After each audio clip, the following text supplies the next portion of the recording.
नमस्कार। सबसे पहले मैं आपको नववर्ष की शुभकामनाएं देना चाहता हूं और समस्त मेदांता परिवार की ओर से और doctor Naresh Trehan CMD Medanta the Medicity group से आप सबका हार्दिक स्वागत करता हूं। आज का विषय दोस्तों रहेगा सर्विकल कैंसर और इस कैंसर के बारे में बहुत इंटरेस्टिंग जानकारी आज हमारी टीम मेदांता की टीम जो है वरिष्ठ जो कंसल्टेंट्स हैं वो आपसे शेयर करेंगे। दोस्तों मैं ये कहना चाहूँगा कि cervical cancer while this is very highly preventable और यदि अर्ली स्टेज में पकड़ा जाए तो वेरी हाईली क्योरेबल है, फिर भी ये सेकंड मोस्ट कैंसर है महिलाओं के अंदर और एक मेजर पब्लिक हेल्थ प्रॉब्लम है। भारतवर्ष में हम 1 लाख से ऊपर प्रति वर्ष सर्विकल कैंसर के केसेस को डायग्नोज करते हैं, बट दुर्भाग्य से क्योंकि ये महिलाएं लेट स्टेज में आती हैं तो काफ़ी सारी इस कैंसर के कारण जो बच नहीं पाती हैं और ऑलमोस्ट अबाउट 70 से 80 हज़ार महिलाएं इस बीमारी का शिकार बनती हैं। तो इनके रिस्क फैक्टर्स को समझना चाहें तो रिस्क फैक्टर्स में HPV इन्फेक्शन जो है वो सबसे ऊपर है और HPV वायरस क्या है? ह्यूमन पैपिलोमा वायरस है। इसके बारे में आप और विस्तार में सुनेंगे। इसके अगेंस्ट एक वैक्सीन है, आप आगे जानकारी पाएंगे कि किस तरह की वैक्सीन है, किसको होनी चाहिए, किस उम्र में होनी चाहिए। जोग्राफिक वेरिएशंस हैं हमारे देश में, नॉर्थ ईस्ट में ज़्यादा कॉमन है। रूरल वर्सेस अर्बन अभी भी डिवाइड है, रूरल एरियाज़ में सर्विकल कैंसर ज़्यादा कॉमन है। भारत सरकार नेशनल हेल्थ मिशन के द्वारा बहुत सारा इसमें काम कर रही है और ऑलरेडी 10 करोड़ महिलाओं को इसमें स्क्रीन किया गया है और स्क्रीनिंग एज जो है वो 35 से 65 के बीच में तय करी गई है, क्योंकि इसी एज ग्रुप में सर्विकल कैंसर ज़्यादा होने का अंदेशा है। रही बात वैक्सीनेशन की, वैक्सीनेशन कारगर है, इसका प्रचार होना चाहिए और जैसे मैंने बोला आप इसके बारे में और जानकारी प्राप्त करेंगे। हमारे सीनियर और वर्ल्ड स्पेशलिस्ट जो ऑन्कोलॉजिस्ट हैं वो इस प्रोग्राम पे हैं।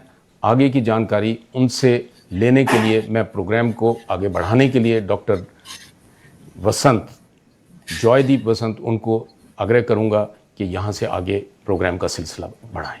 धन्यवाद। So, firstly, a very big thanks to Dr. Vaid sir for this opportunity. और सारे दर्शकों को नव वर्ष नए साल की बहुत बहुत शुभकामनाएं। मैं doctor Joydeep Singh Vasant, consultant department of medical oncology, Medanta Gurugram. सबका स्वागत मैं करना चाहूँगा इस साल के पहले 7 तारीख 7 बजे के चर्चा पे। आज की चर्चा is regarding carcinoma cervix, cervical cancer. Cervix जिसको गर्भग्रीवा भी कहा जाता है, बच्चादानी का मुंह भी कहा जाता है इसको।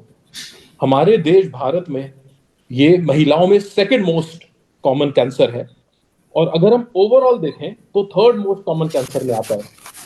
हर साल 1,30,000 महिलाएं इस कैंसर से डायग्नोज होती हैं, पीड़ित होती हैं इस कैंसर से।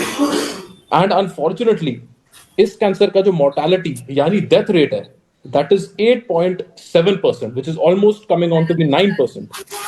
So this cancer has a big toll on our society and is a big public health problem. So आज इस कैंसर के बारे में we will try to break all the myths.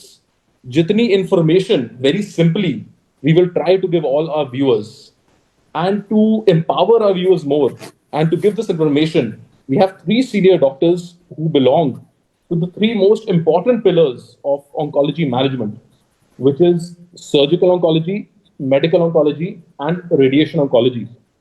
So first, I would like to thank all of them for being here, and एक-एक करके मैं आप सब viewers के से परिचय करवाना चाहूँगा. So firstly, I would want to introduce Dr. Shraddha Chaudhary ma'am. She is Director, Department of Gynecology and Gynae Oncology, Medanta Gurugram, the Medicity. Ma'am, welcome and thank you for being here with us. नमस्कार, thank you Vaid sir and thank you doctor Jaideep for inviting me here. बहुत उत्सुक हूं मैं हमारी जनता को cervical cancer के बारे में जानकारी देने के लिए। Thank you. Now I would like to introduce Dr. Susavan Banerjee, sir. Sir is Director, Department of Radiation Oncology, Medanta, Gurugram, the Medicity. Sir. Doctor Sushobhan आप म्यूट पे हैं. Sir, audio please, sir. Thank you, Dr. Jaideep. I'm happy to share this platform with Dr. Shraddha Chaudhary Madam and Dr. Ankur. And also a lot of thanks to Ved sir for arranging such a program, interactive. I think that will help really the society in a big way. Thank you, sir. And now I would want to introduce Dr. Ankur Mudgal. Sir is Senior Consultant, Department of Medical Oncology, Gurugram, the Medicity. Sir. Namaskar, Dr. Jaideep. Thank you so much for this kind introduction. So now we'll begin with our discussion. So Shraddha ma'am, my first question will be to you.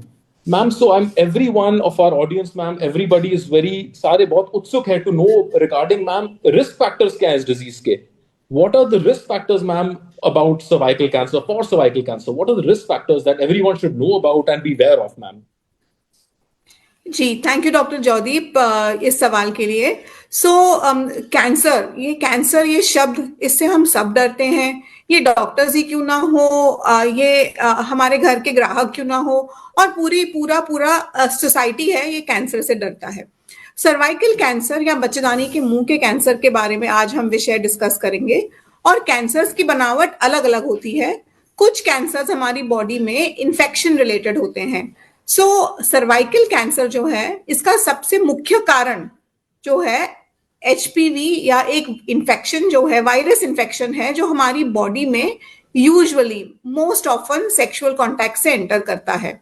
सो सबसे important है कि ये infection ये cancer जो है ये infection related है, ना कि आपकी ब्लड में आता है, ना कि आपके खान पान से आता है. और इन्फेक्शन के अलावा क्या कारण हो सकते हैं बच्चेदानी के मुंह के कैंसर के लक्षण आने के? उसमें से एक ये है कि अगर आपका early onset of sexual debut, या जब महिला बहुत कम उम्र में पहली बार संभोग बनाती है, सेक्सुअल कांटेक्ट रखती है, तो इसका सेक्सुअल एक्सपोजर बहुत जल्दी हो जाता है. ये एक रिस्क फैक्टर होता है.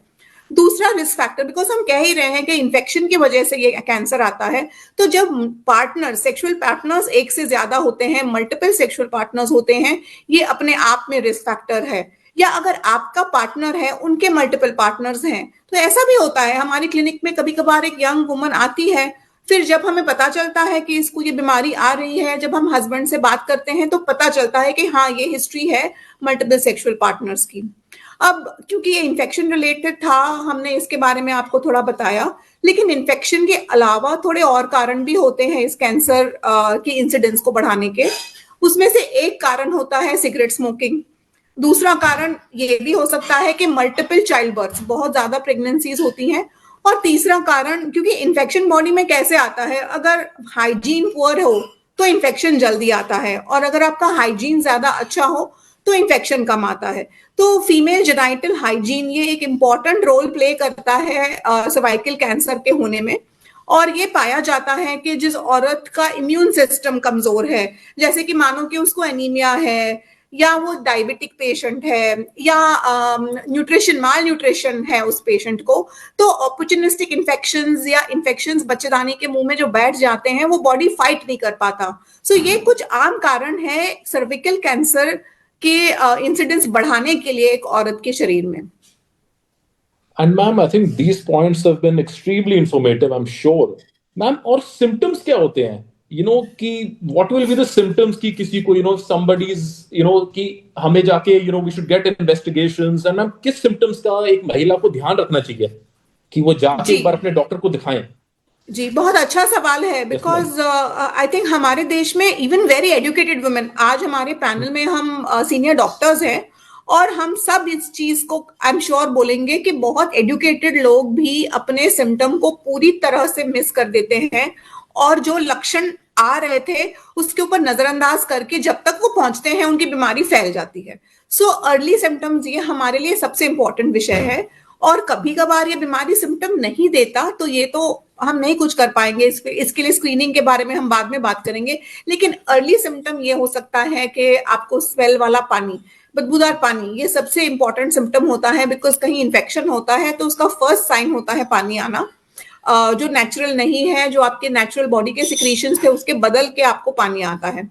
दूसरा सिम्टम होता है कि पीरियड्स ना हो और पीरियड्स के बीच में कभी कभार आप नोटिस करती हैं कि आपके अंडरगारमेंट पे ब्लड का स्टेन आ रहा है, जिसको हम इंग्लिश में बोलते हैं इंटरमेंस्ट्रुअल ब्लीडिंग, या दो मासिक स्त्राव के बीच में आपके जेनाइटल ट्रैक्ट से ब्लड आ जाना, वो थोड़ा सा क्यों, एक बूंद क्यों ना हो।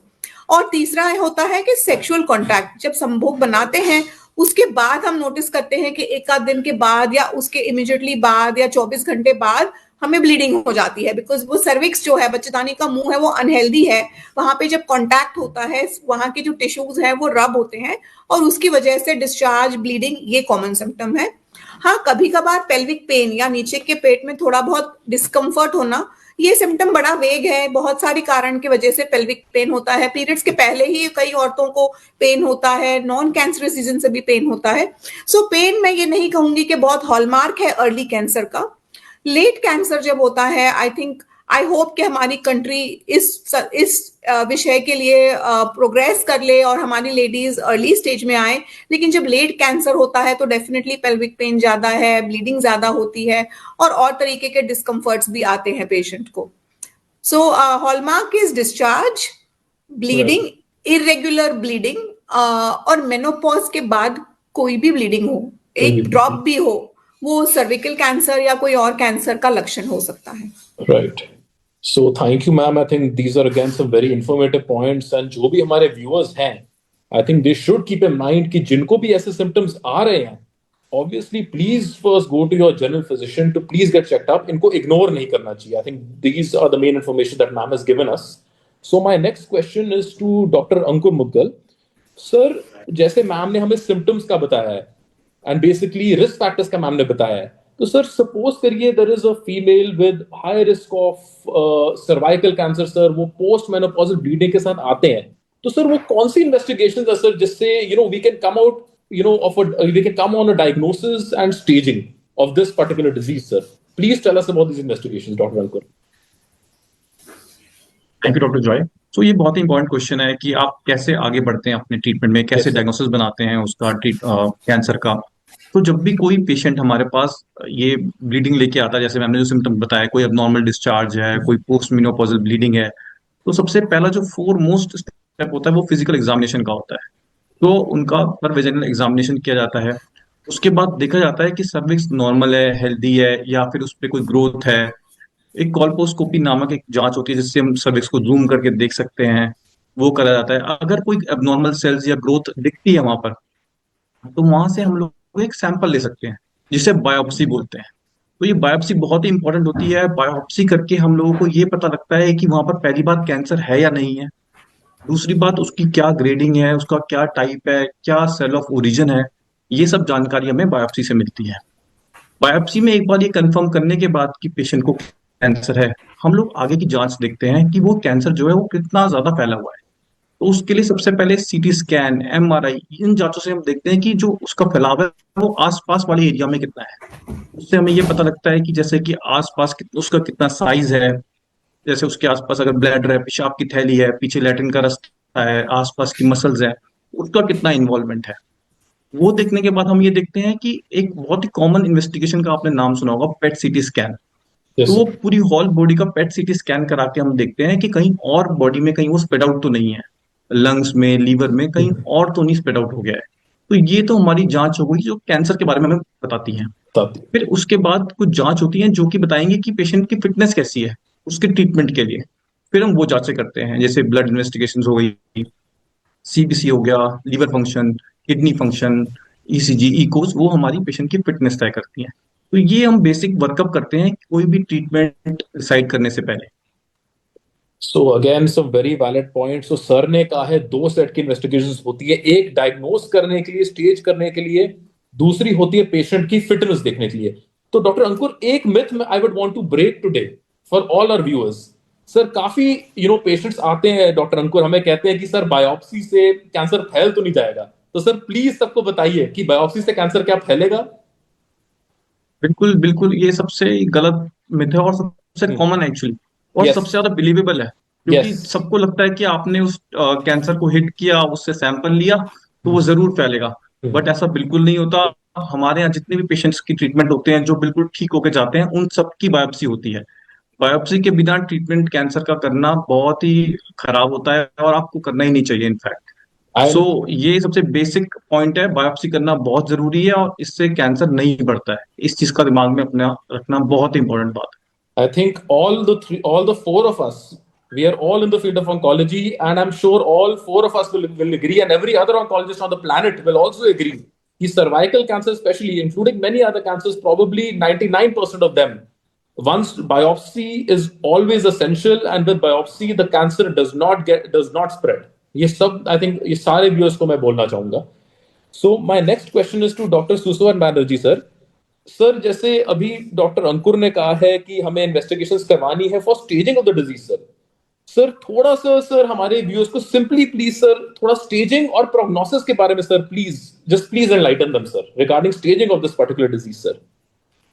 वो स्टेजिंग में ना, so the staging of cervical cancer, one is pre cancerous से अगर हम शुरू करें आइडियली, तो व्यूअर्स को वो भी जानना जरूरी है कि ऐसे वो स्टेज में आता नहीं, that is stage 0 actually. Okay sir. But आपका पेशेंट को अगर स्क्रीनिंग हो रहा है या उसका कोई इंसिडेंटली कोई एग्जामिनेशन हुआ है, उसके अंदर एटिपिकल एटीपी आया है या डिस्प्लेसिया है जो बहुत ज्यादा है, so that needs to be seen by the gynecologist. So वो एक हो गया, so that is not a part of staging, but जो लोग हैं उनको उसके बारे में जागरूकता होना चाहिए कि मैं डॉक्टर के पास जाऊंगा तो वो जो देख रहे हैं उसका रिपोर्ट क्या आया. सेकेंडली, स्टेजिंग अगर हम बोलेंगे तो स्टेजिंग सबसे तो एक स्टेज होता है जिसमें बीमारी लगभग आई है, जैसे डॉक्टर अंकुर भी बोल रहे थे, कॉल्पोस्कोपी का एग्जामिनेशन हुआ, इनिशियल स्टेज में गायनिको एग्जामिनेशन में कोई एक छोटा सा अल्सर दिखा तो उसको कार्सिनोमा C2 टाइप्स का जो बोलते हैं कि उसमें ट्यूमर बस वहीं पे बना ही हुआ है, वो अभी तक अंदर गया ही नहीं है. So that is one staging. उसके बाद आती है स्टेज 1, 2, 3, 4 आती है. तो स्टेज की बहुत सारी इंस्टीट्यूशन है दुनिया भर में. हम जनरली फीवो का स्टेजिंग मानते हैं, एंड उसमें 1, 2, 3, 4 बोल के माना हुआ है. सो स्टेज अगर मैं मोटा मोटा बताऊं तो स्टेज 1 ऐसा है जो बीमारी सर्विक्स के अंदर ही है, उसके अंदर भी कि सर्विक्स के बाहर छोड़ के कहीं नहीं गया. सो ये हो गया स्टेज 1. स्टेज 2 वो है जो आपका सर्विक्स के बाहर तो गया है लेकिन पेल्विस में कहीं नहीं पहुंचा है या वेजाइना में नहीं गया है, बच्चेदानी का उसमें नहीं गया है, बस उसके रास्ते में ही सीमित है, थोड़ा सा उसके बाहर कहीं थोड़ा सा हाथ पैर मार लिया है. स्टेज 3 मानो आप कि स्टेज 3 है जो सर्विक्स को छोड़ के पेल्विस में, मतलब जो बच्चेदानी का रास्ता उसके साइड में ना एक सॉफ्ट टिश्यू होता है जिसको हम पैरामेट्रियम बोलते हैं, और जो actually time to time cushion की तरह काम करते हैं, लेकिन सॉफ्ट भी होता है तो उसमें बीमारी फैलने का भी चांस होता है लोकली पेल्विक वाल तक, जो हड्डी मतलब जो वाल तक. तो उसको हम लोग बोलते हैं स्टेज 3 बोलते हैं. और स्टेज 3 में अगर कोई जैसे सर्विक्स का बीमारी गांठ में भी जा सकती है, तो उसको अगर गांठ में जाता है तो उसको भी हम स्टेज 3 ही मानेंगे. गांठ में वो नीचे जो पेल्विस बोलते हैं जो उस पार्ट का गांठ हुआ तो 3C1 हो गया, और अगर और ऊपर की तरफ गांठ आई जिसको पहले तो और बड़ी बीमारी मानी जाती थी, अभी के रिसेंटली में देखा गया है कि इनके भी क्योर बहुत ही ज्यादा पॉसिबल है and they are fully curable बहुत सारे केस में, उनको 3C2 माना जाता है. बाकी उसके बाद आई स्टेज 4 आई जो आपका उसको थोड़ा बड़ा हो गया, बीमारी नेग्लेक्टेड केसेस में होती है जनरली, जो पेशेंट अपने ध्यान नहीं रखती है या जो करते हैं या टाइम पे डॉक्टर के पास नहीं आते हैं. सो उनके केस में होता है कि वो बच्चेदानी का रास्ता और सामने छोड़ के ब्लडर में सामने जो पेशाब की थैली है उसमें या पीछे पोटी के रास्ते में चला जाता है, तो वो थोड़ा एडवांस स्टेज होता है, उसको स्टेज 4 बोलते हैं. उसमें भी है. तो अब मैं इसमें स्टेज वाइज क्योर का बोलता हूँ. तो जैसे एकदम अर्ली स्टेज में जो होती है जिसमें अभी कैंसर डेवलप नहीं किया है, एटीपिया बोलते हैं या डिस्प्लेशिया बोलते हैं, उनका जो फेज होता है उसमें तो अगर आप गायनेकोलॉजिस्ट के पास जाएंगे अपने तो वो तो एंटीबायोटिक वगैरह देंगे तो उसी में ठीक हो जाएगी. ओके. उसमें तो कैंसर का ट्रीटमेंट ही नहीं होती है, वो तो इन्फेक्शन है जो आपको कैंसर प्रमोट कर रहा है. So that is not actually any type of cancer. उसके बाद जो एकदम इनिशियल फेज में है जो कार्सिनोमा C2 टाइप का है जिसमें बीमारी जो शुरू ही हुआ है, कैंसर सेल दिखना शुरू हुआ है, लेकिन वो कहीं भी अभी उसके हाथ पैर नहीं बने हैं कि वो कहीं चले जाए।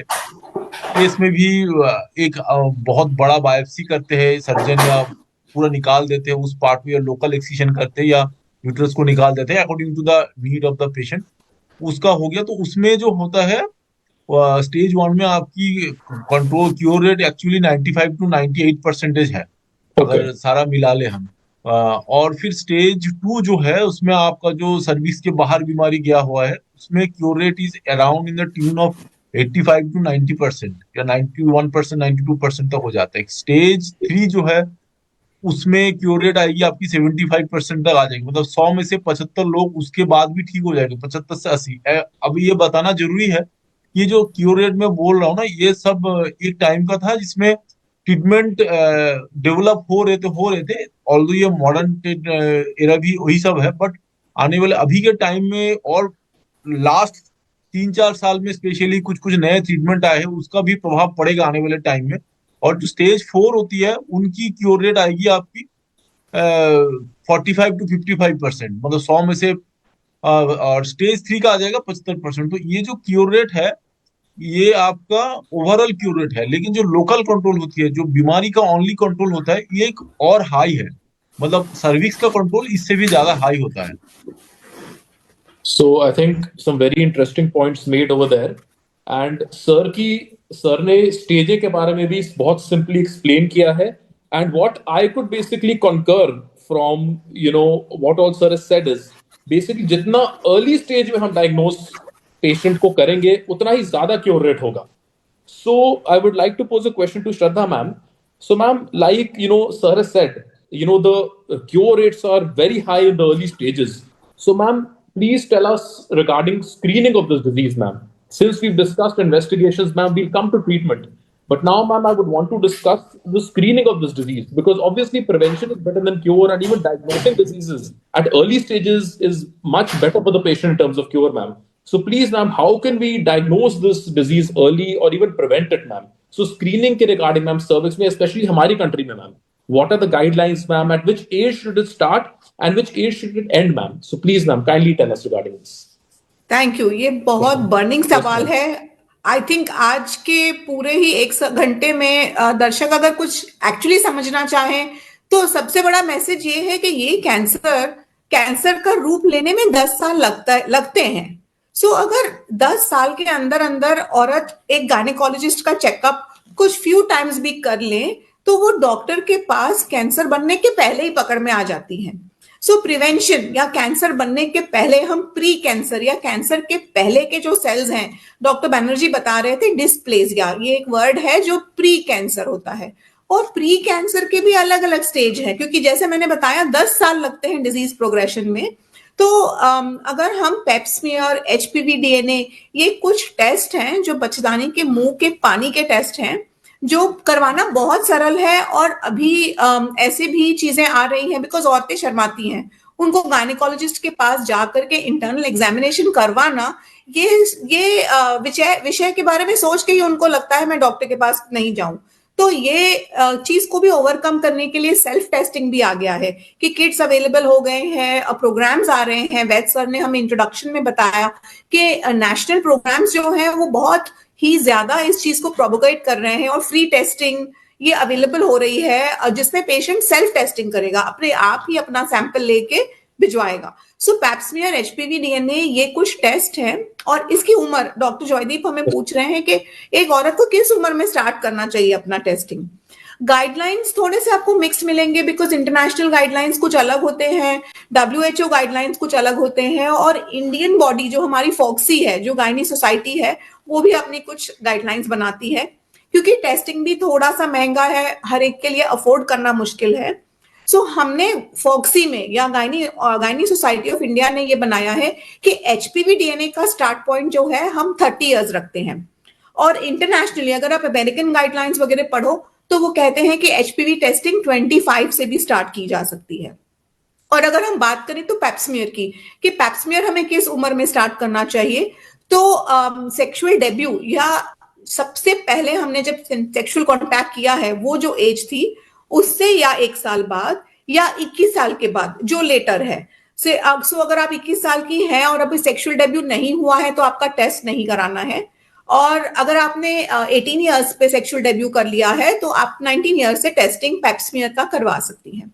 सो ये हो गया टेस्टिंग की शुरुआत। आप कम उम्र में पेप्समियर शुरू होता है और एचपीवी टेस्ट जो है ये अगर विदेशों में जाओ तो 25 से स्टार्ट होता है और हमारी इंडियन बॉडी जो है वो 30, इवन WHO भी 30 बताती है। और ये स्क्रीनिंग हम टाइम टू टाइम करते हैं कि एवरी 3 to 5 इयर्स अगर आप बोलो, ये टाइम इंटरवल अच्छा रहता है, खासकर जब रिपोर्ट नेगेटिव आ रही है। सो अगर हमारा आज एचपीवी नेगेटिव है तो हम ये फ्रीली कह सकते हैं कि ये कैंसर का रूप विद इन 3 इयर्स नहीं लेगा। ये हो सकता है कि इन 3 सालों में एचपीवी बॉडी में आ जाए, या अगर एचपीवी कुछ टाइम पे बाद आया और अर्ली प्री कैंसर आ जाए, लेकिन सडनली कैंसर नहीं बनेगा। सो 3 इयर्स पे स्क्रीनिंग कर सकते हैं, 3 to 5 इयर्स के इंटरवल पे।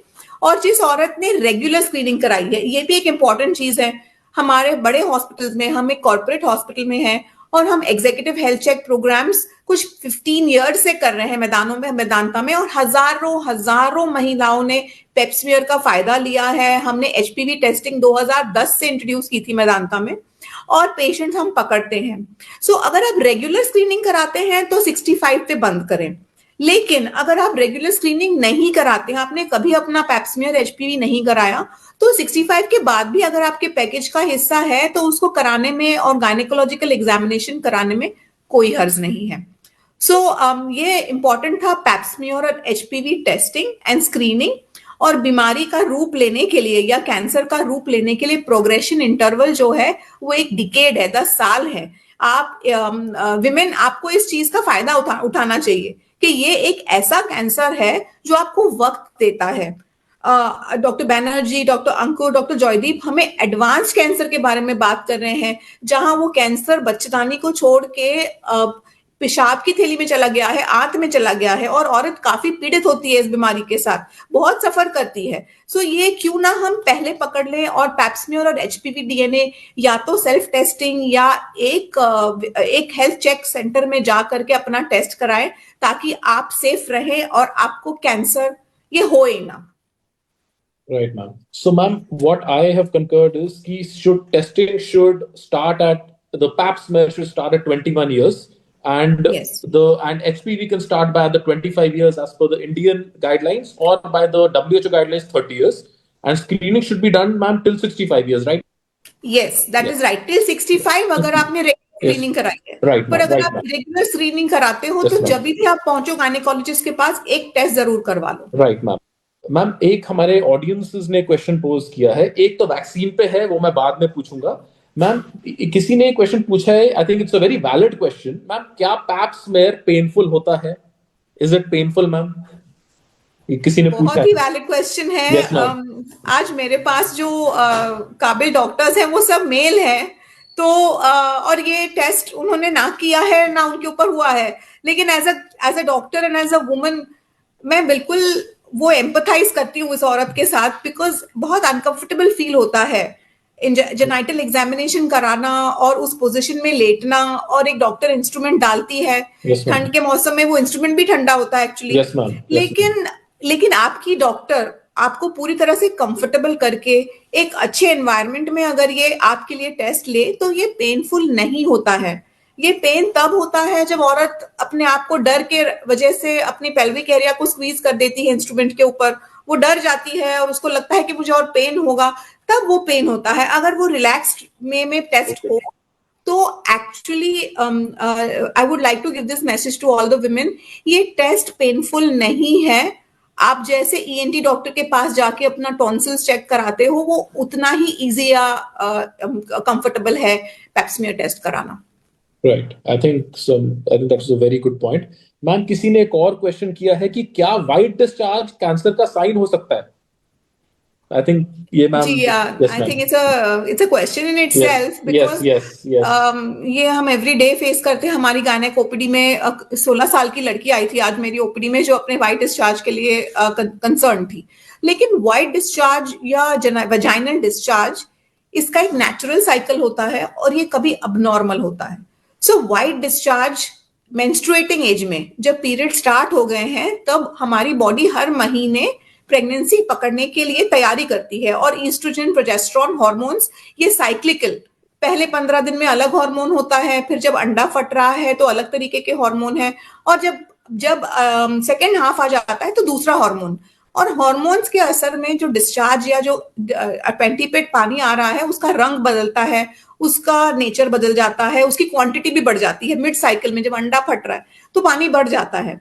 सो ये समझना what is the natural cycle of vaginal discharge and what is abnormal.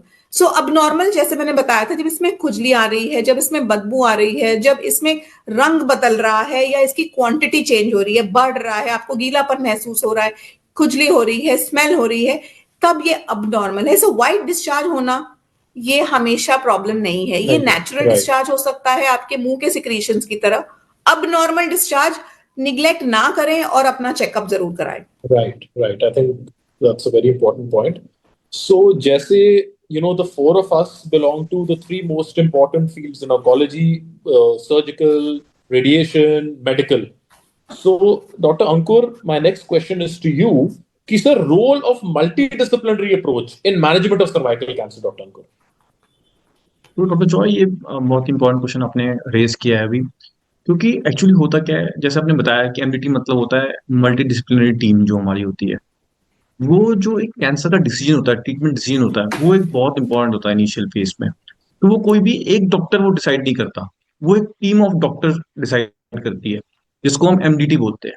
इसमें हमारे gynaec oncologist, radiation oncologist, medical oncologist, radiologist, pathologist सब लोग मिलके बैठते हैं और डिसाइड करते हैं कि पेशेंट के लिए क्या बेस्ट ट्रीटमेंट रहेगा। अब मेन बात यह है कि इसकी जरूरत क्या है, क्यों कोई एक ही डॉक्टर ट्रीटमेंट डिसाइड नहीं कर लेता। क्योंकि जैसे सर्वाइकल कैंसर के बारे में हमने बात की, इसमें हमारा सर्जरी का भी रोल आता है, रेडिएशन का भी रोल है, और कीमोथेरेपी का भी रोल है। तो हमें ये देखना है कि पेशेंट की स्टेज क्या है, पेशेंट के लिए बेस्ट ट्रीटमेंट क्या है, क्या उसे अभी सर्जरी की आवश्यकता है, क्या उसको कीमोथेरेपी और रेडिएशन की आवश्यकता है। वो डिपेंड करता है स्टेज पे, पेशेंट के कोमोर्बिडिटीज पे, और पेशेंट के जो और फैक्टर होते हैं उन सब चीजों को। ये सब चीजों को कंसिडर करते हुए एमडीटी डिसाइड करती है कि पेशेंट के लिए क्या बेस्ट रहेगा। तो इसके लिए हमारी एमडीटी की इंपॉर्टेंस बहुत है, और ट्रीटमेंट स्टार्ट करने के लिए हम लोग हमेशा एमडीटी करते हैं हर पेशेंट के लिए। So, exactly. So, as different stages of cervical cancer, they have different protocols for treatment, which will involve surgery, radiation, and chemo or immunotherapy. So, Dr. Suso and Banerjee, sir, my next question is to you, sir. Sir, please tell everyone, sir, the role of radiation, sir, in cervical cancer, sir. Role of radiation and also, sir, the side effects, sir. Because काफी लोग हमारे पास आते हैं sir medical oncology OPD में sir, because everybody sir, कुछ myths भी है sir radiation के बारे में। फिर लोग पूछना चाहते हैं कि ज्यादा साइड इफेक्ट तो नहीं हो जाएगा सर। तो प्लीज सर, एक तो role of radiation sir, and sir also the side effects related to radiation therapy sir in cervical cancer. So as Dr. Ankur has already said, radiation surgery and surgery, radiation chemotherapy surgery, they have all their defined roles in management of cancer cervix. And that is actually a person to person personalized approach to every patient. जिस patient का 35 years है, जो cancer हुआ है stage 1 है, अगर वही patient 75 years होगा, उनका स्टेज है, तो उनकी सर्जरी होगा ना रेडिएशन होगा, ये पूरा उल्टा हो सकता है। अकॉर्डिंग टू एमडीटी डिस्कशन बहुत सारा चलता है। जो 40 साल का लेडी को केमोथेरेपी मिल सकता है, 85 years का लेडी को वो केमोथेरेपी नहीं भी मिल सकता है। So it's a really a very personalised decision. And without this personalised decision, अगर हम सबको एक ही if you give blanket treatment, I do not think we will be able to reach the high level of survival that I said you in the tune of 90%। फिर तो बहुत मुश्किल है। सो नाउ रेडिएशन का जो होता है, radiation is an integral part of treatment of cancer cervix. And radiation itself, in the history of the radiation therapy, cervical cancer से रेडिएशन की ऑलमोस्ट मानो कि दबदबा शुरू हुआ था। तो radiation started with cervical cancer, in the cure of cervical cancer. And so radiation का जो होता है, it have a role in early stage and late stage also. Early stage में जो स्टेज 1 है और कुछ स्टेज 2 का भी पार्ट है। So if the patients are young and there are many other factors that the surgeon decide in the MDT, mostly surgeon के साथ डिस्कशन हो गया, so they generally go for surgery. तो सर्जरी भी अगर उनको होता है, but then there are 30 certain % of patient, 35 to 30% or 40% of patient, जिनको सर्जरी के बाद भी रेडिएशन की जरूरत पड़ सकती है। सो वो एक कैटेगरी का पेशेंट हो गए। तो डिपेंड करता है कि सर्जरी में अगर सर्जन ने देखा नोड कहीं फैला है या कहीं है, या कुछ बीमारी जो इमेजिंग में पेट स्कैन में जो दिखा नहीं फिर भी कहीं है, तो उन सब पेशेंट को रेडिएशन जरूरत पड़ती है, क्योंकि बिना रेडिएशन के वो बीमारी वापस आने का चांसेस बहुत ज्यादा है, जो अनएक्सेप्टेबल माना जाता है। और क्योंकि सर्जी सर्वाइकल कैंसर एक क्यूरेबल डिजीज है, तो फिर वो मतलब नहीं बनता कि वेट एंड वॉच करो और देखो कि बीमारी आ रही है या नहीं। It is not an experiment. या इससे पहले करोड़ों करोड़ों सौ सौ करोड़ों लोगों को ट्रीटमेंट हो चुका है। So things are pretty streamline. इसमें कोई एक्सपेरिमेंट नहीं होना है, बस सबको जो ट्रीटमेंट सही होना चाहिए उनके साथ होना चाहिए। उसके राइट बाद जो स्टेज 2 के थोड़ा एडवांस हो गए, 2B से लेके आगे तक जो एंड स्टेज तक डिजीज है, उसमें सब में ही रेडिएशन का ही रोल है, इन कॉम्बिनेशन विथ कीमोथेरेपी। अब रेडिएशन का जो होता है, रेडिएशन जनरली 2 पार्ट्स में रेडिएशन देते हैं पेशेंट को। एक होता है बाहर से रेडिएशन देते हैं, जिसको हम एक्सटर्नल बीम रेडिएशन बोलते हैं, जो आप लोगों ने सुना होगा, लीनियर एक्सीलरेटर होता है, टोमोथेरेपी होता है, ये सारा मशीन होता है। और दूसरा होता है जो पेशेंट का वो रेडिएशन खत्म होने के बाद एक होता है जो एक इंस्ट्रूमेंट होता है, या कोई छोटे छोटे ट्यूब होते हैं जो पेशेंट की सर्विक्स में और यूट्रस के अराउंड रखा जाता है, ताकि जो ट्यूमर है उसी को अलग से डोज मिले। इसको हम ब्रैकीथेरेपी बोलते हैं, जिसको कॉन्टैक्ट थेरेपी और ब्रैकीथेरेपी बोलते हैं।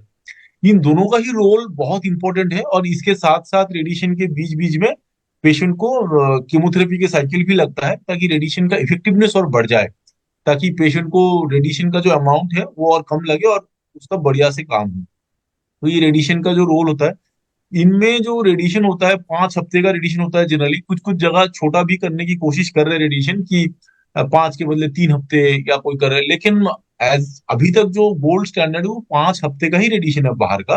That is the standard of care. और क्योंकि हमको पेशेंट को हम लॉन्ग टर्म जिंदा रहना चाहेंगे कि वो ठीक हो जाए, एकदम सब कुछ सही रहे, तो उसके लिए वो हम भी नहीं चाहते कि इसमें कोई शॉर्टकट इमीडिएटली आए, जब तक ना कि पूरी दुनिया इसको मान ले और हजार हजार लाखों लाखों पे ट्रायल हो जाए। और उसके बाद अंदर वाला रेडिएशन होता है वो 2 से 3 या 5 तक हो सकती है, डिपेंडिंग ऑन ट्यूमर कितना पड़ा हुआ है। Right, sir. So what I can make out from this is, sir, even for our viewers, कि थोड़ा slightly late stage 2 and stage 3 and early stage 4 में sir radiation with chemotherapy, right, sir? Yes. Yes, sir. Sir, and also please, sir, tell everyone, sir, because there are many myths and taboos associated with radiation side effects, sir. So please, sir, एक बार सबको clarity दीजिए, sir. हाँ, Radiation सो side effects. Radiation का myth ऐसा है कि Yes, वो sir. लोगों को रेडिएशन सुनते ही कुछ लोगों को लगता है कि हिरोशिमा नागासाकी एटम बम याद आ जाता Yes, है। sir. Yes, sir. Yes, So sir. it is not like that. Right, sir. So Right, sir. radiation, it is no, it's like that. If you compare radiation with the side effects, so it is like comparing electricity in terms of electric chair. So Okay. Electricity में Very well electric said, chair sir. की torture करने के लिए अगर बोलोगे electricity का innovation हुआ है, तो that is too wrong. So radiation का भी सेम है, you do not Yes, sir. Compare the side effects. तो उस लेवल में नहीं सोचना चाहिए। जैसे हम, तो if we use radiation therapeutically in proper way, radiation is actually the treatment जो ऑर्गन प्रिजर्विंग है और जो पेशेंट को क्योर करता है। And that is the reason, अगर आप देखोगे कि लास्ट 15 ईयर्स में या 20 साल में हुआ है कि रेडिएशन की मशीन, पहले जस्ट जैसे एमआरआई या सीटी स्कैन का मशीन लगते थे, आज की दुनिया में रेडिएशन की मशीन लग रहा है, क्योंकि गवर्नमेंट हैज अंडरस्टूड दिस और government is putting radiation machine in all the district hospital. ये गवर्नमेंट का अभी प्रोग्राम में आ रहा है। तो ये रेडिएशन का साइड इफेक्ट जो होता है, दोनों अलग अलग रेडिएशन है, जो मैंने बोला, एक बाहर से होता है, एक अंदर से होता है। तो मोटा मोटा जो ये होता है कि बाहर से जो रेडिएशन होता है, उस समय पेशेंट को थोड़ा नौजिया लग सकता है, उल्टी टाइप्स का भाव लग सकता है, खाने में रुचि नहीं आ सकती है, डब्ल्यूबीसी प्लेटलेट हीमोग्लोबिन थोड़ा कम हो सकता है, और उसके साथ पेशेंट को कीमोथेरेपी भी ऐड होता है। और पेशेंट को थोड़ा सा डायरिया टाइप्स का भी होता है किसी किसी पेशेंट को।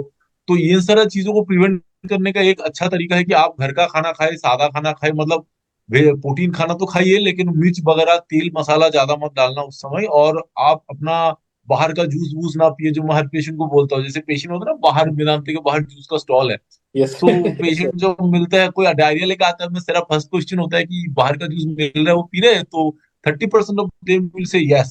Okay, sir. So you understand. तो Right, sir. Those are the thing, side effect होता है, but those are not outside the control. छोटी मोटी दवाई से वो कंट्रोल हो जाते हैं। और रेडिएशन का एक अच्छा चीज होता है, during the course of radiation, radiation oncologist आपको हर हफ्ते एक बार तो मिनिमम देखेगा, चाहे तो ज्यादा भी देखेगा। Right, तो sir. ये साइड इफेक्ट हो। और जो मेन साइड इफेक्ट होता है after external beam and brachytherapy, long term में पेशेंट को एक ब्लीडिंग का चांसेस हो सकता है, क्योंकि वो जो बच्चेदानी का रास्ता है ना, सामने ब्लडर है, पेशाब का थैली है, पीछे पॉटी का रास्ता है, तो उसमें रेडिएशन अगर ज्यादा लगे, ट्यूमर अगर बहुत बड़ा था, उसमें इन्फिल्ट्रेशन था और डोज अगर उसमें ज्यादा मिला है, तो उसमें रेडिएशन खत्म होने के 6 महीने से 1 साल या 2 साल तक पेशेंट को पॉटी के रास्ते से खून आ सकता है या पेशाब के रास्ते से भी खून आ सकता है। तो ये जो चीजें हैं, इसको मिनिमाइज करने का तरीका ही होता है कि आप बेटर टेक्नोलॉजी यूज करें और इमेजिंग करके ट्रीट करें, कि आप जो ट्रीटमेंट कर रहे हैं वो सही जगह जा रहा है या नहीं। अगर वो सही जगह नहीं गया तो ब्लड आने का चांसेस बढ़ जाता है, लेकिन जब आप सही जगह देख के ट्रीटमेंट करोगे, सीटी स्कैन, एमआरआई, ये जो मॉडर्न मशीन के साथ या इमेज गाइडेड ब्रैकीथेरेपी के साथ करेंगे, इमेज गाइडेड रेडिएशन थेरेपी करेंगे, तो वो चांसेस काफी हद तक मिनिमम हो गया है। इसलिए पहले के दिनों में जब मैं स्टूडेंट था, उस समय जो कोबाल्ट की मशीन थी, उसमें साइड इफेक्ट की जो अमाउंट थी वो बहुत ज्यादा थी। आई नो आप लोगों ने भी देखा होगा, 30% पेशेंट्स को ब्लीडिंग वगैरह होता था, बट ओवर द टाइम अभी अगर आप देखोगे तो ये चांसेस कम होके 5 से 7% में आके सिमट गई है almost. So this Right. Is So basically, what sir is saying is radiation is a very tried and tested modality, and over the years, it is get the advancements are coming each and every year, so that the patient experiences minimum side effects. Thank you, sir. So my next question, sir, is to Dr. Ankur. Sir, role of chemotherapy, sir, and even the side effects and various myths associated, sir. CS cervix में, sir, what is the role of chemotherapy, sir? किस stage में, sir, and plus even sir immunotherapy, because काफी लोग हमारे पास sir आते हैं and they like to inquire about immunotherapy since it's the new kid on the block. तो doctor Joy, chemotherapy का जो रोल होता है या इम्यूनोथेरेपी का जो रोल होता है, वो स्टेज वाइज डिवाइड होता है बेसिकली। सबसे पहले हम बात करते हैं कीमोथेरेपी के रोल के बारे में। अगर अर्ली स्टेज में हम देखें कीमोथेरेपी का क्या रोल है, यूजुअली हम अर्ली स्टेज में जो प्रेफर होता है मोडालिटी, वो सर्जरी होती है। सर्जरी के बाद अगर कोई हाई रिस्क फैक्टर नजर आता है और हम पेशेंट को कोई अगर रेडिएशन प्लान कर रहे हैं ताकि हम रिस्क ऑफ रिकरेंस जो होता है उसको कम कर सकें, तो उस टाइम हम कीमोथेरेपी के साथ रेडिएशन कंबाइन करते हैं। बहुत ही लिमिटेड इंडिकेशन होते हैं उसके, बहुत ही लिमिटेड पेशेंट्स में ऐसा किया जाता है। तो एक तो वो रोल होता है।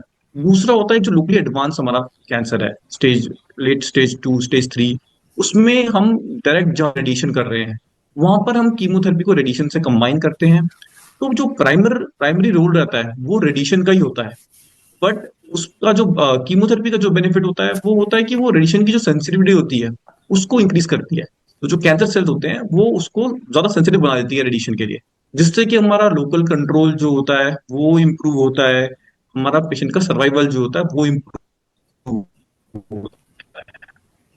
राइट। तीसरा होता है जो मेटास्टैटिक डिजीज है और इम्यूनोथेरेपी का रोल होता है। तो मेटास्टैटिक वहां मीनिंग पर स्टेज 4 डिजीज, सर? स्टेज 4, हाँ, Right, मेटास्टैटिक stage मतलब 4. Stage 4 Yes, sir. Disease. Okay, sir. तो स्टेज 4 में बेसिकली कीमोथेरेपी और इम्यूनोथेरेपी का रोल आता है। Okay. तो उसका भी जो हमारा मेन एम होता है वो डिजीज कंट्रोल करना, पेशेंट्स के सिम्टम को रिलीव करना और क्वालिटी ऑफ लाइफ को इम्प्रूव करना होता है। Yes. तो बेसिक ये रोल होता है कीमोथेरेपी का। कीमोथेरेपी का जो फंक्शन होता है वो सेल किल करती है डायरेक्टली, तो डायरेक्टली कैंसर सेल्स किल होते हैं उससे, बट उसका नेगेटिव इम्पैक्ट हमारा नॉर्मल सेल्स पे भी होता है। बट हम लोग ये मानते हैं, ऐसा देखा गया है कि जो हमारे नॉर्मल सेल्स होते हैं वो स्ट्रांग होते हैं, वो रिकवर हो जाते हैं, पर जो हमारे ट्यूमर सेल, कैंसर सेल होते हैं वो बहुत वीक होते हैं, वो रिकवर नहीं हो पाते, जिससे कि कैंसर पे हमें कंट्रोल मिलता है। तो जो नॉर्मल सेल्स पे इफेक्ट आ रहा है वही उसके साइड इफेक्ट का कारण बनता है फिर। तो जो साइड इफेक्ट्स कुछ देखे जाते हैं, जैसे हेयर लॉस, सबसे ज्यादा लोग इसी से परेशान होते हैं कि हेयर लॉस है। जो हेयर लॉस होता है वो टेम्परेरी है, जब हम कीमोथेरेपी खत्म करते हैं तो हेयर्स वापस आ जाते हैं, तो उससे बहुत ज्यादा घबराने की जरूरत नहीं होती। दूसरी चीज होती है नोजिया, वॉमिटिंग, उल्टी का मन होना, घबराहट होना। ये चीज पहले तो ये बहुत हुआ करता था, बट आजकल हमारे पास ऐसी मेडिसिन है जिससे नोजिया वॉमिटिंग का इंसिडेंस जो है वो लगभग 5% रह गया है। तो बहुत ही अच्छा कंट्रोल है हमारे पास मेडिसिन के थ्रू। तीसरी चीज है फटीग, थकान कमजोरी लोगों में वेरी करती है, बट मेजरली लोगों में देखा जाता है कि हाँ, थोड़ा थकान कमजोरी रह सकती है। उसके लिए हम गाइड करते हैं कि प्रॉपर रेस्ट लिया जाए, न्यूट्रिशन पे ध्यान दें, थोड़ा सा वॉक करें, डे टाइम में एक्टिव। Okay. Right, sir. चौथा जो मेन चीज है वो है कि ब्लड काउंट्स ड्रॉप करना, जो कि हमारा हीमोग्लोबिन ड्रॉप, सेल्स ड्रॉप करना, platelet count drop, loss of appetite, taste change, ये सारी चीजें होने के चांस होते हैं कीमोथेरेपी की वजह से। Okay. So thank you, Ankur sir.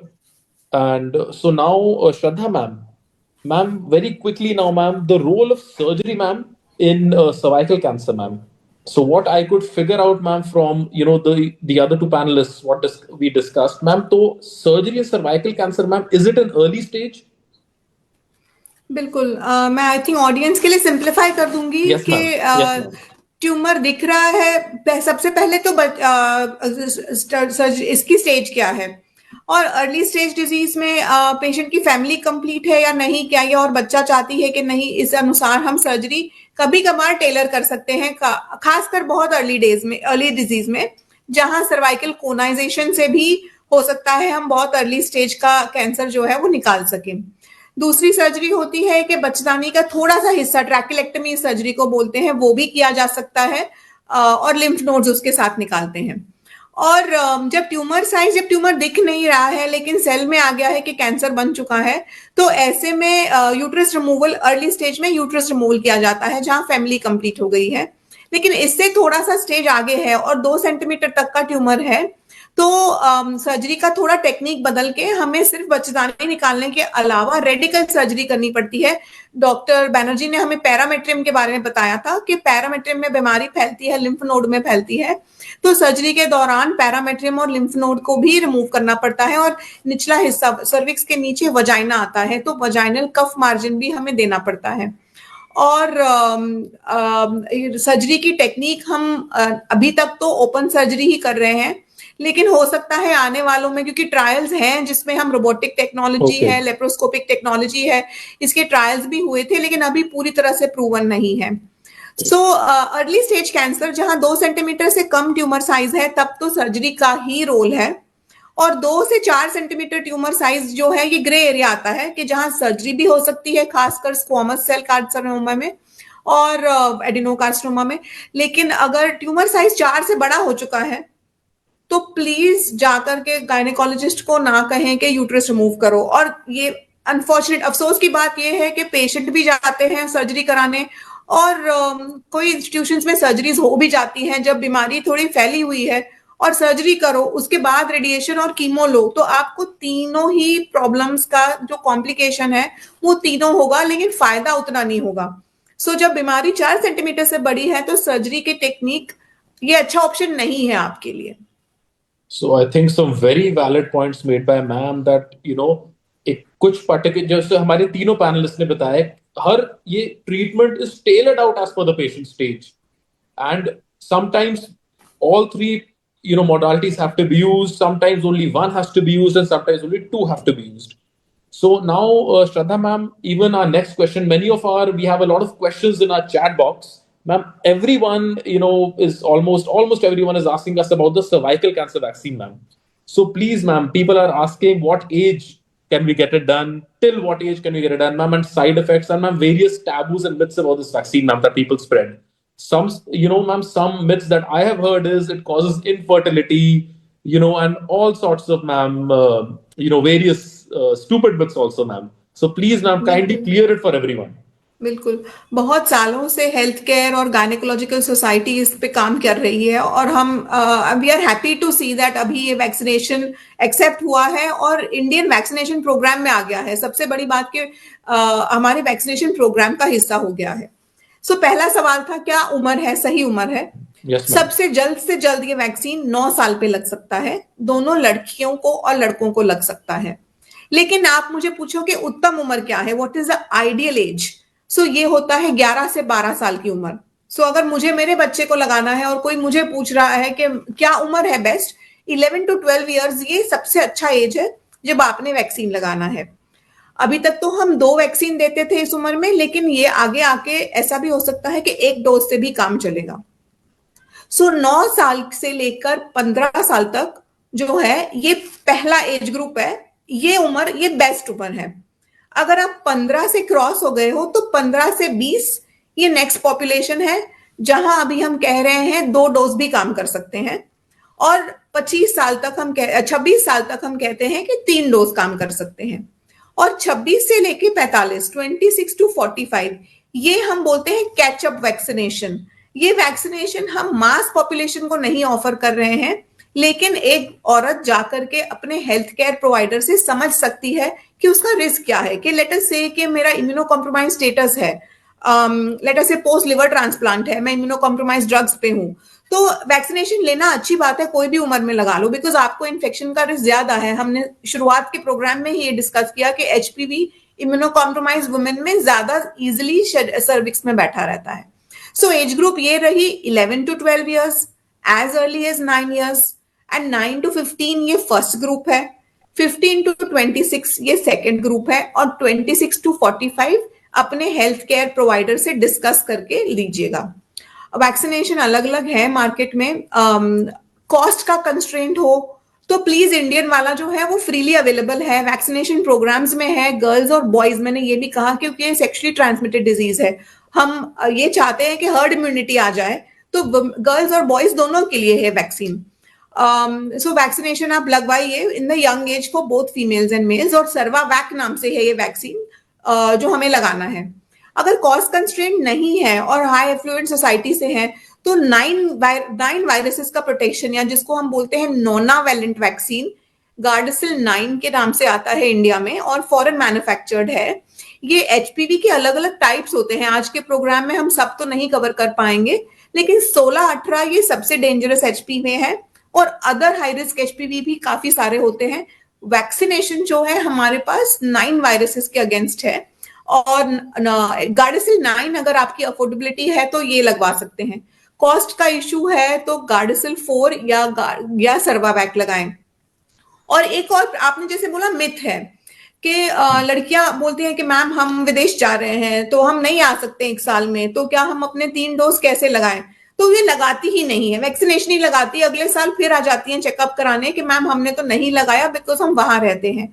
तो अगर आप कोई भी डोज नहीं लगा रहे हो तो कम से कम 1 डोज लगवाइए, आपके सेकेंड और थर्ड डोज लेट शेड्यूल में जा सकते हैं rather than not taking the vaccine at all।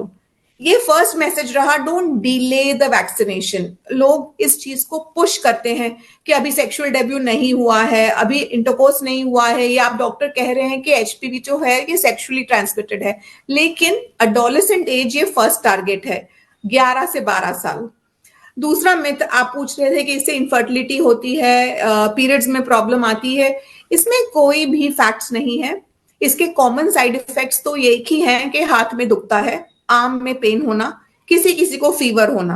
इसके अलावा जो कॉम्प्लिकेशंस बाकी जो देखते हैं वो उतने ही कॉम्प्लिकेशंस और रेयरिटीज हैं जो सिर्फ एचपीवी वैक्सीन नहीं बट बाकी के जो वैक्सीन अवेलेबल हैं उसमें भी ये वेरी रेयर कॉम्प्लिकेशंस हो सकती हैं। So, okay, thank you, ma'am. I think this was extremely, very informative. And so now coming on to the final and last part of this wonderful discussion. So, Dr. Ankur, one message to the audience, sir. One message, please, regarding cervical cancer. One message from your side, sir. तो देखो, जैसे श्रद्धा ma'am ने बताया कि एक तो vaccine, तो it is a must. आजकल मैं जरूर रिकमेंड करूंगा जितने भी पेरेंट्स हैं उनको जरूर इस डिस्कशन में पार्ट लेना चाहिए, अपने बच्चों से डिस्कस करना चाहिए और उनको ये वैक्सीन जरूर करानी चाहिए।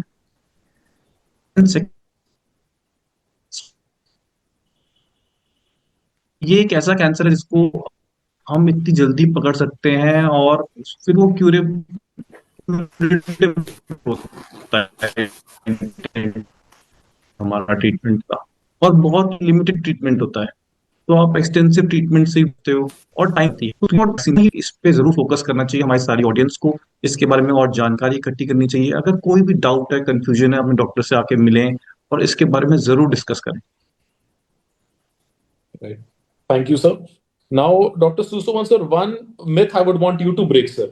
हमारे पास सर बहुत पेशेंट आते हैं ओपीडी में, not regarding cervical cancer only but even sir for other cancers. I am sure हम सबसे पूछा होगा क्वेश्चन ये पेशेंट्स ने, सर लोग कहते हैं कि दूध पीने से सर कैंसर फैल जाता है सर, या सर कहते हैं सर कि हम, ये मैं चाहता हूँ सारी ऑडियंस सुने अच्छे से, ये सारे जो मेरे 3 पैनलिस्ट हैं they are all very very very senior doctors and experts in their field. Sir कहते हैं दूध पीने से कैंसर फैलता है, नॉन डायबिटिक्स कहते हैं सर चीनी पीने से सर कैंसर स्टेज 4 में चला जाता है, चीनी खाने से सर। तो सर इसमें कितनी सच्चाई है सर, प्लीज बताइए। इसके बारे में मेरे साथ जो पेशेंट्स का डिस्कशन होता है मैं वो बता सकता हूँ. So Yes, sir. I encourage people to take all foods. Yes, sir. जिनको जो पसंद है, जिसको जो पसंद है वो खाएगा. कोई यूरोप से बेरी मंगा के खाने की जरूरत नहीं है. Yes, sir. And at the same time खाने का एक ही क्राइटेरिया होना चाहिए, फ्रेश एंड हेल्दी. मैं बोलता हूँ there Yes, are sir. 2 criteria. खाना फ्रेश होना चाहिए, हेल्दी होना चाहिए, और Yes, कुछ sir. नहीं है. लाल मिर्च या काला मिर्च नहीं लेना चाहिए खाने में, क्योंकि Yes. इरिटेंट होते हैं. Yes, rest sir. एकदम मुझे पपीता बॉयल करके खाना है Yes. ऐसा भी नहीं है. You can Yes, use sir. Herbs in the food, धनिया, चटनी, जो नॉर्मल हर्ब्स है. बिकॉज अदरवाइज खाना अच्छा नहीं बनेगा तो आदमी को तो ऐसी भी भूख नहीं है, वो क्या खाएगा? वो केला को बॉयल करके थोड़ा ही खा सकता है. Yes, sir. तो Yes, sir. Food should be healthy.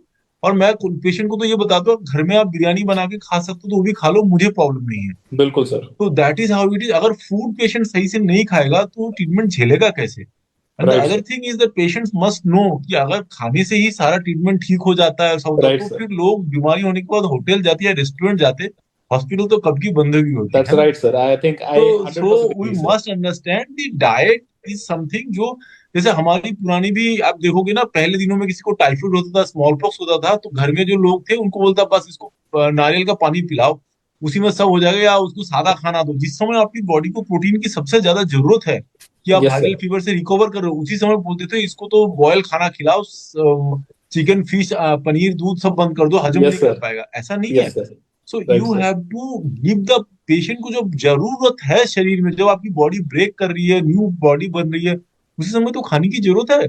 Exactly जिसको सर. डायबिटीज नहीं है वो तो हल्दीराम का लड्डू भी खा ले. मतलब I am not only commercial add they yes रहा हूँ, but yes you sir. Eat what ever you want. You eat good food, healthy food, fresh food. Otherwise ये आप ट्रीटमेंट से झेलोगे कैसे? और सारा दिन खाने के बारे में चिंता नहीं करना है, जो मिल रहा है वो खाना है, बढ़िया से खाना है. Otherwise you cannot fight this, है आई ना. थिंक और शुगर, दूध, दोज आर इन एक्सेस. अगर हम कुछ भी करें, सारा दिन शुगर थोड़ी खाता एग्जैक्टली है सर. आदमी, खाता है तो कितना खाएगा? एक बार चाय में थोड़ा तो this is, it doesn't makes any difference, क्योंकि बॉडी में कोई भी खाना से तो शुगर तो बनी जाएगी. तो exactly sir. I think very बस वेरी वेरी अल्कोहल वेल नहीं सेड लेना है, सर. स्मोकिंग नहीं करना है, because exactly those sir. Increase the toxicity of anti cancer treatments. और हाँ, फ्रोजन मीट नहीं खाना है. Canned meet, okay. आउटसाइड का जो आता है, किसी को लगा मैं वो सब खाऊंगा, those are not the right food. And also आप लोकली अवेलेबल फूड खाइए, जो आपके घर में मिलता है, जो सबके साथ बन रहा है. हलवा, खिचड़ी, दाल चावल. वेज नॉन वेज का कोई प्रॉब्लम नहीं. जिसको नॉन वेज खाने का आदत नहीं है उसको जबरदस्ती खिला के उल्टी कराने की जरूरत नहीं है. There are good amounts of protein available. आप उनको स्पिरुलिना डिश दीजिए, आप उनको पनीर दीजिए, घर में छेना बना के दीजिए, पनीर बना के दीजिए घर में. ऐसे ही है बस, और कुछ. I think, thank you, sir, and very, very, very well said, sir. I think this was a very good message, sir, to the audience, especially breaking all these taboos of, when people say कि हम दूध ने हमने बंद कर दिया है, हमने मीठा बंद कर दिया है, और पेशेंट बिल्कुल सूख के आते हैं सर, वो ट्रीटमेंट के लायक ही नहीं रहते हैं sir. So very very extremely well said, sir. Shraddha ma'am, please ma'am, your closing message to all the viewers, ma'am. Thank you, Dr. Joydeep. Yes, ma'am. Dr. Ankur already spoke about screening and vaccination. Yes, We ma'am. started with sexual health Yes, and ma'am. cervical cancer, because sexual contact यही main मुख्य कारण है. Safe sex, ये मेरा message रहेगा. हम 2026 में आ चुके हैं एंड अडोलेसेंट गर्ल्स भी ये बहुत ये we have to accept it के सेक्सुअल प्रैक्टिसेस हैं. So use condoms with every contact. Know your partner, limit your partners and delay the onset of sexual debut. ये मैं हिंदी में बोलना चाहूंगी दोबारा. निरोध यूज करना बहुत जरूरी है.